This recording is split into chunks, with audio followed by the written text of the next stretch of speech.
Salut à tous, c'est Picouz et on se retrouve pour l'épisode 5 de cette carrière avec le FC Sochaux et le coach Alvaro. Au niveau du match contre Amiens, quelques changements dans l'équipe. Kanouté qui prend la place de Letalec, je fais ça une fois de temps en temps. J'ai fait rentrer aussi José Amo à la place d'Agouzol. Pour le reste, on garde une compo, on va dire, habituelle. J'ai quand même décidé de faire jouer Dossou à droite à la place de Westbeck qui n'avait pas été bon sur le dernier match. Enfin, le coach Alvaro a décidé de ça. Allez, on va de suite se diriger pour cette première rencontre de la vidéo. Le FC Sochaux qui reçoit Amiens. Et dès la 21e minute de jeu, Amiens va se retrouver dans une position dangereuse avec Gaël Kakuta qui va crucifier Maxence Prévost d'entrée de jeu. Amiens qui va de suite pousser et qui va mettre une grosse pression sur les cages de Maxence Prévost.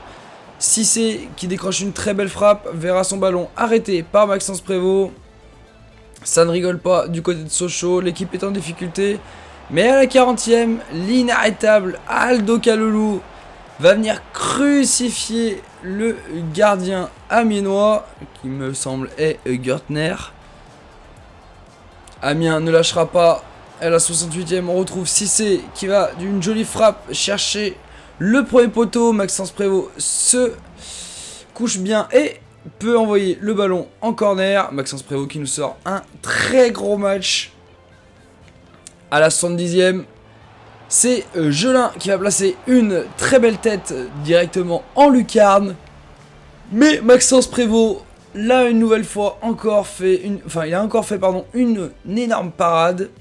Il est en train d'assurer le match nul pour l'instant. Maxence Prévost, on va voir la tête d'un joueur amiénois. Elle va passer malheureusement au-dessus de la cage. Sochaux a très chaud aux fesses. Et à la 88e, les Sochaliens se bagarrent. Tebili récupère un ballon qui avait été mal dégagé. Et Tebili trouve la lucarne des Amiénois. Sochaux s'impose au dernier moment 2-1. Un match compliqué. Amiens aurait mérité de gagner au vu du match. On a été plus réactif. Prévost a été excellent. C'est ce qui nous sauvera le match. Et au niveau des notes, Maxence Prévost méritait mieux. Franchement, il méritait mieux. En défense, c'est correct. Aneba a été vraiment bon. Amo, pas dégueulasse.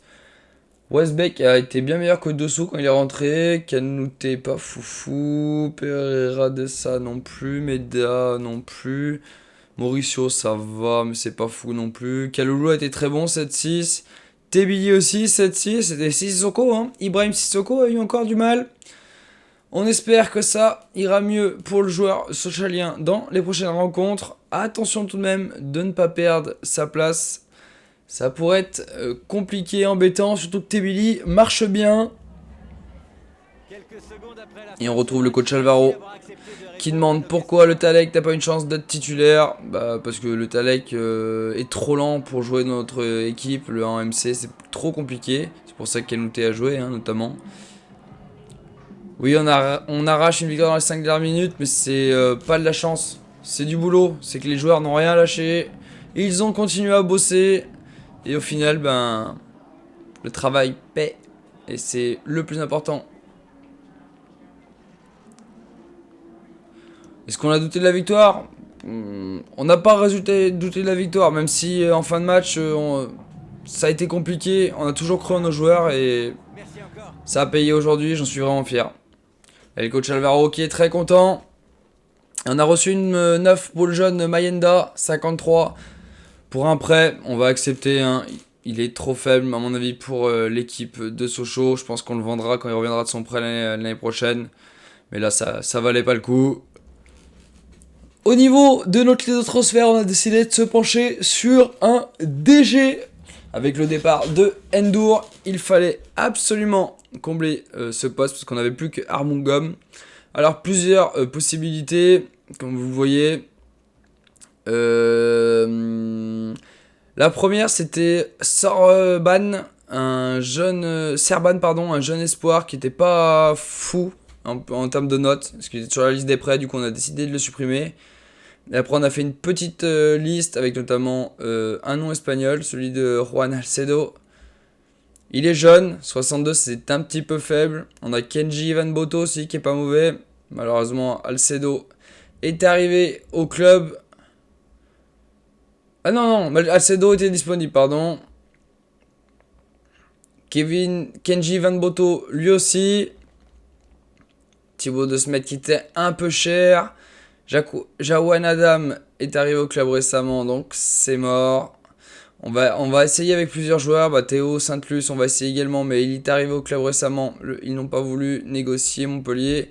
Et Oliver Zenden, c'est tout pareil. On a décidé de se rabattre sur le profil. Oh, excusez-moi. On a décidé, de se rabattre sur le profil de Kenji Van Boto. Le joueur auxerrois qui ne joue pas en Ligue 1, qui aura une chance de jouer chez nous. On va déjà tenter de le récupérer pour pas trop cher. Il coûte 925 000 euros. On va proposer 800 000 en espérant que ça passe. Et là, 900 000 avec 5% à la revente. Non. Le coach Alvaro qui va donc remodifier son offre. Il va laisser les 5% à la revente, mais il va remettre le montant des 800 000. Est-ce que ça va passer? C'est accepté par la GIA. C'est parfait, nous allons pouvoir maintenant négocier avec le joueur. Normalement, il ne devrait pas avoir de problème pour arriver à faire venir Kenji Van Boto. Il a 26 ans, il vient de Madagascar. Et il pourrait clairement nous apporter, même si il est un petit peu loin du niveau de Endur, qui était parti à 68 ou 69 en termes de général. On va voir ce qu'il demande, Van Boto. Et le coach Alvaro qui va pas hésiter à lui proposer rotation. Le joueur a refusé, voulait important. Plutôt logique, on a tenté quelque chose. Parce que si on pouvait l'avoir en rotation, ça aurait été parfait. Bon, important, ça passera aussi, il va jouer. On lui a mis 3 ans de durée de contrat, pas de clause de libération.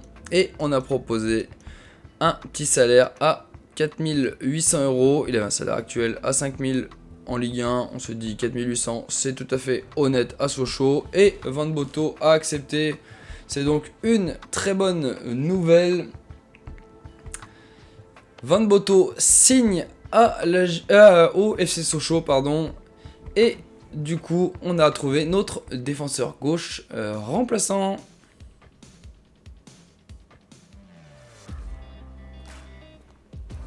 Et c'est donc officiel, Kenji Van Boto, qui rejoint le FC Sochaux. C'est la deuxième recrue du coach Alvaro après José Amo.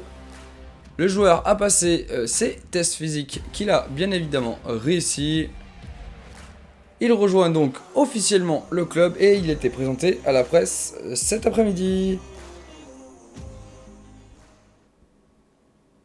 On va voir ce qu'en pensent les dirigeants de ce transfert de Kenji Van Boto. C'est une très bonne affaire. Le coach Alvaro a fait son boulot. Un petit 66 de notes, c'est peut-être un peu de juste. Après, s'il joue, je pense qu'il y a moyen d'arriver peut-être à le monter à 69-70. Ça fera au pire une bonne doublure. On aurait pu en prendre 630 euros. Ça m'étonnerait. Alors, des fois, les objectifs ne sont pas forcément les plus atteignables. Du coup, on se retrouve sur notre liste des transferts. On n'a plus rien à y faire. On va donc modifier la compo d'équipe. On va ajouter Van Boto, Kenji, je sais plus son nom, Boto à la place de Armungam en latéral gauche. Et derrière, nous allons voir, parce que nous avons reçu une petite offre pour... c'est Adrien Delphis, une offre de prêt qu'on a acceptée, c'est toujours le même procédé, on attend qu'il parte, Adrien Delphis. On va donc se quitter sur cette petite page Mercato. Je vous dis à très vite pour le prochain épisode. Ciao tout le monde, passez une bonne soirée.